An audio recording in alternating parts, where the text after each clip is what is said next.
Karena ketika mengajukan merek dengan etiket yang tidak baik atau tidak punya integritas, saya bisa pastikan akan mengalami kelelahan.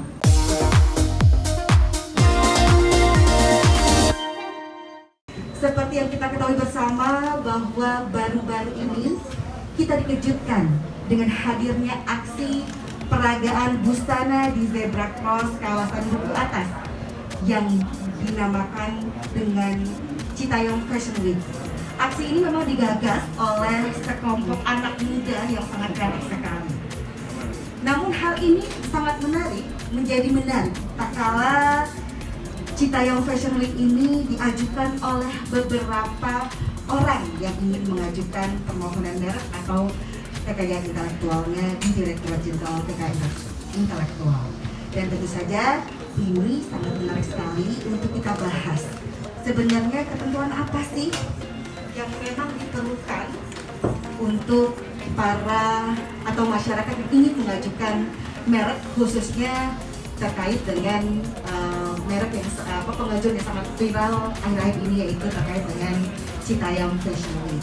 Baik, semua pihak, baik orang ataupun badan hukum, itu berhak mengajukan permohonan merek.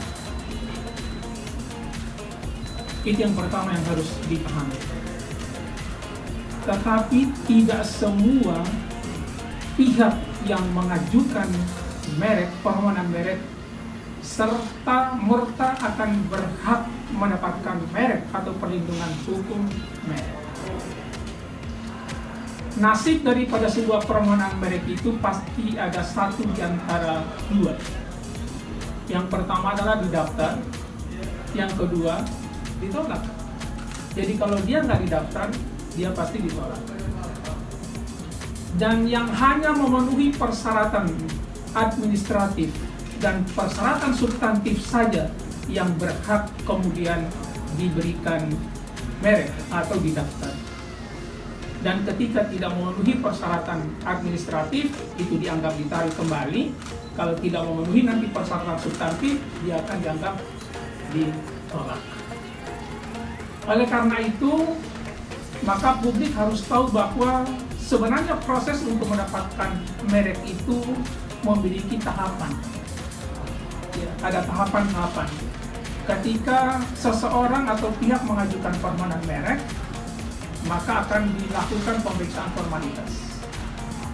Ada jangka waktunya diatur dalam undang-undang sekian lama, 15 hari, kemudian akan dipublikasi.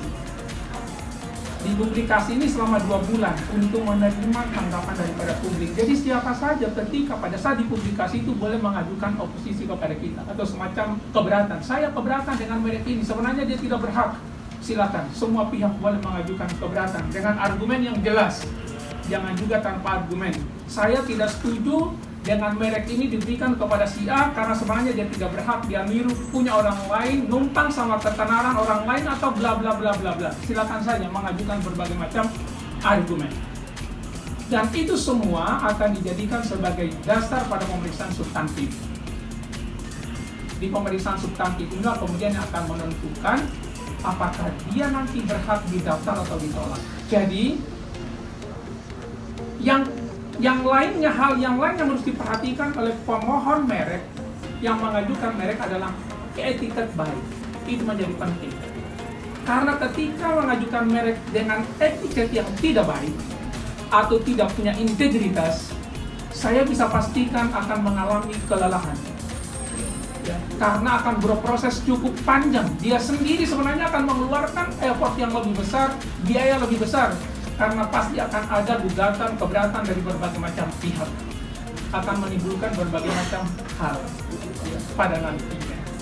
Nah, terkait dengan merek yang isu sekarang ini lagi ada, yaitu adalah Citayam Fashion Week, itu telah ada 4 permohonan sebenarnya sampai dengan tanggal 25 ini ada 4 permohonan yang diajukan ke kita. Ya. Ada di 2 jenis. Di barang, di jasa ada 2 merek, dan di barang namanya ya. Di barang ada 2 juga. Jadi yang berkaitan dengan barang ada 2, dan yang berkaitan dengan jasa juga ada 2. Yang menyebut secara langsung yang namanya adalah Citayam Fashion Week itu 3, dan kemudian belakangan baru didaftarkan kemarin tanggal 25, itu hanya Citayam saja. Ya, dia menggunakan kata Citayam saja, itu adalah PT Stik Industri Palekat baru kemarin diajukan. Nah, dari 4 permohonan yang ada, per tanggal 25 Juli kemarin, PT Indigo, bukan PT Indigo, pemohon dengan atas nama Indigo Aditya Nugroho telah mengajukan penarikan kembali. Ya, ini adalah kita sangat apresiasi sikap ini. Ya, beliau adalah secara fair mengatakan bahwa saya menarik diri karena beliau mungkin bakal beranggapan ini telah menimbulkan polemik dan seharusnya menjadi milik umum karena memang Citayam Fashion Week itu adalah telah menjadi kata yang umum kemudian diambil oleh sekelompok orang untuk digunakan. Tetapi saya sudah diskusi dengan Pak Direktur Merek dan Koordinator Pemeriksa Merek. Untuk merek ini kita akan bentuk tim yang ketat untuk melakukan pemeriksaan. Ya. Jadi tidak diperiksa oleh satu orang, akan diperiksa oleh tim ya, untuk membuktikan bahwa layakkah yang berhak mengajukan merek Citayam Fashion Week ini berhak atau tidak. Terkait dengan apakah Mbak Im sudah menarik atau ada indikasi untuk menarik atau belum, sampai saat ini belum mengajukan penarikan. Karena pasti kalau sudah mengajukan penarikan ada surat ke kita. Kita juga sudah mendengar informasi itu, tapi sampai saat ini kalau secara formal belum ada pengajuan penarikan kembali, kita juga tidak akan mengeluarkan penarikan kembali.